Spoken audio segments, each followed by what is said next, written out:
തിരുവനന്തപുരം കൈമനത്ത് ആളൊഴിഞ്ഞ പുരയിടത്തിൽ കത്തിക്കരിഞ്ഞ നിലയിൽ കണ്ടെത്തിയ ഷീജയുടെ ആൺസുഹൃത്ത് സജികുമാറിനെ പോലീസ് കസ്റ്റഡിയിലെടുത്തു. കരമന പോലീസാണ് സജികുമാറിനെ കസ്റ്റഡിയിൽ എടുത്തത്.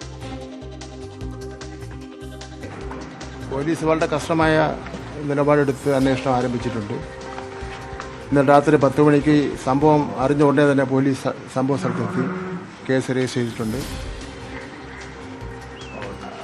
തീർച്ചയായിട്ടും നല്ല നിലയിലുള്ള അന്വേഷണം പോലീസ് നടത്തുന്നതിന് വേണ്ടിയുള്ള നിർദ്ദേശം നൽകിയിട്ടുണ്ട്. കാരണം എന്ന് പറഞ്ഞു കഴിഞ്ഞാൽ ഇവിടെ ഒരു പയ്യനുമായിട്ട് ഇവർക്ക് ബന്ധമുണ്ടായിരുന്നു. അപ്പോൾ അതിൻ്റെ പേര് സജി എന്നാണ്. ഇപ്പോൾ പറഞ്ഞു കഴിഞ്ഞാൽ അപ്പോൾ അവർ തങ്ങളിൽ ബന്ധങ്ങളുണ്ടായിരുന്നു. അപ്പം ഇതിനു മുമ്പ് പലതവണ ഞാൻ അവൾ പറഞ്ഞിട്ടുണ്ട്, വിലക്കിയിരുന്നു. പക്ഷെ അതൊന്നും പുള്ളിക്കാരി കേട്ടിട്ടില്ല. അപ്പോൾ എൻ്റെ അമ്മയുടെ അനുജത്തിൻ്റെ മകളാണ് പുള്ളിക്കാരി. അപ്പം ഏതാണ്ട് 50 വയസ്സിനോടടുത്ത് പ്രായമുണ്ട് പുള്ളിക്കാരിക്ക്. 2 ദിവസം മുമ്പ് ഈ കടയിലെങ്ങാണ്ട് പോയി അവിടെ ബഹളം വെച്ചു, ഈ സജി എന്ന് പറയുന്ന കക്ഷി ബഹളം വെച്ചു എന്നാണ് പറഞ്ഞിട്ടുള്ളത്. അപ്പം അതിനെ ചൊല്ലിയുള്ള പ്രശ്നങ്ങളാണ്. മുമ്പും നേരത്തെ അവളിവിടെ വന്നതായിട്ട് പറഞ്ഞിട്ടുണ്ട്. ഇതിന്റെ അപ്പുറത്തെ വീട്ടിലായിരുന്നു താമസം സജി. അതിന്റെ അപ്പുറത്ത് അല്ല, അവിടെയല്ല താമസം. പുള്ളിക്കാരി ഹോസ്റ്റലായിരുന്നു. ഇവര് തങ്ങൾ പുറത്തൊക്കെ വെച്ച് കാണാറുണ്ട്. അങ്ങനെ ബന്ധങ്ങളുണ്ടായിരുന്നു, വരുമായിരുന്നിരിക്കണം. അപ്പൊ അതുകൊണ്ടാണല്ലോ ഇവിടെ എത്തിയത്. അല്ലാതെ ഇവർക്ക് ഈ സ്ഥലത്തിനെ പറ്റിയൊന്നും യാതൊരു ധാരണയില്ല. രാത്രി ഇവിടെ ഇരിക്കുമ്പോൾ ഒരു വിളി കേൾക്കണം, ആന്റി ആന്റി എന്ന് വിളിക്കുവാണ്. അപ്പൊ ഞാൻ ചോദിച്ചു, എഴുന്നേറ്റ് ഒരു വിളി കേട്ടതുപോലെ തോന്നിയിട്ട് 10 മണി 10 മിനിറ്റ് ആയി കറക്റ്റ്.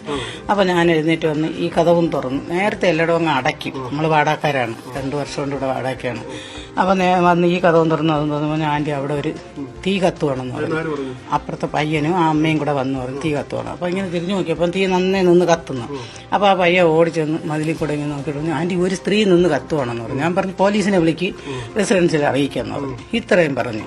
അത് കഴിഞ്ഞിട്ട് ഞാൻ ആ ചേച്ചിയും കൂടെ ചെന്ന് ഇവിടെ അയൽക്കാരെയൊക്കെ വിളിച്ച് അറിയിച്ച് കഴിഞ്ഞാൽ പിന്നെ ഇതാന്ന് പറയുമ്പോൾ പോലീസും ആളും ബഹളമൊക്കെ വന്നു.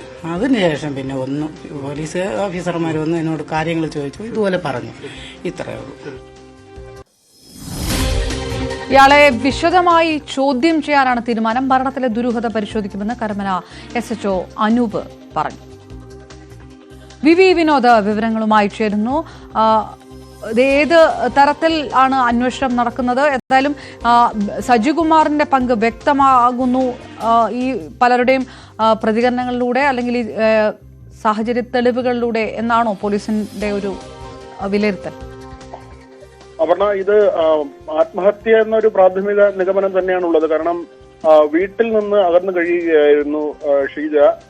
സജികുമാറുമായി അടുപ്പമുണ്ടായിരുന്നു. എന്നാൽ കഴിഞ്ഞ കുറച്ച് ദിവസം മുൻപ് സജികുമാർ ഷീജ മെഡിക്കൽ കോളേജിൽ ഒരു സ്ഥാപനത്തിൽ സെയിൽസ് ഗേളായി ജോലി ചെയ്യുകയായിരുന്നു. അവിടെ എത്തി ബഹളമുണ്ടാക്കിയെന്നാണ്. ഇരുവരും തമ്മിൽ ഇപ്പോൾ അടുത്ത സമയത്തായി അകൽച്ചയിലായിരുന്നു എന്നാണ് സൂചന. അപ്പോൾ അങ്ങനെയെങ്കിൽ സ്വന്തം വീട്ടിലും കയറാൻ കഴിയാത്ത സ്ഥിതി, സജികുമാറിൽ നിന്നുള്ള അവഗണന, ഇത് 2 കാര്യവും കൊണ്ട് ആത്മഹത്യ എന്ന നിലയിലേക്ക് എത്തി എന്നതാണ്. പക്ഷെ അങ്ങനെ പ്രാഥമികമായ നിഗമനം മാത്രമാണ്. ആരോപണങ്ങളുണ്ട്. സജികുമാറിനെ വിശദമായി ചോദ്യം ചെയ്യണമെന്നും എങ്ങനെ ഇയാളുടെ വീടിനടുത്തുള്ള പറമ്പിൽ ഷിജ എത്തി എന്നതടക്കമുള്ള ചോദ്യങ്ങൾ അവശേഷിക്കുന്നുണ്ട്. ഒരുപക്ഷെ സജികുമാറിന്റെ വീട്ടിലേക്ക്, കൈമനത്തുള്ള വീട്ടിലേക്ക് നേരത്തെ വന്നിട്ടുണ്ടാകണം. ആ സ്ഥലം പരിചയമുണ്ടായിരിക്കണം. ആ ആളൊഴിഞ്ഞ സ്ഥലത്ത് വെച്ച് ആത്മഹത്യ ചെയ്തിട്ടുണ്ടാകണം. അങ്ങനെ ഒരു നിഗമനമാണുള്ളത്. ഏതായിരുന്നാലും വിശദമായ അന്വേഷണം നടക്കുന്നു. ഇപ്പോൾ ഇൻക്വസ്റ്റ് നടപടി പൂർത്തിയാക്കി മൃതദേഹം മെഡിക്കൽ കോളേജ് ആശുപത്രിയിലേക്ക് കൊണ്ടുപോവുകയാണ്. പോസ്റ്റ്മോർട്ടം നടപടികൾ പൂർത്തിയാക്കേണ്ടതുണ്ട്. അതിനുശേഷമായിരിക്കും കാര്യങ്ങൾ കൂടുതൽ വ്യക്തമാവുക. അതോടൊപ്പം തന്നെ സജികുമാർ ഇപ്പോൾ കരമന പോലീസിന്റെ കസ്റ്റഡിയിലാണുള്ളത്. ഇയാളെ വിശദമായി ചോദ്യം ചെയ്യുകയും ചെയ്യുന്നു. അപർണ. റൈറ്റ്. വി വിനോദാണ്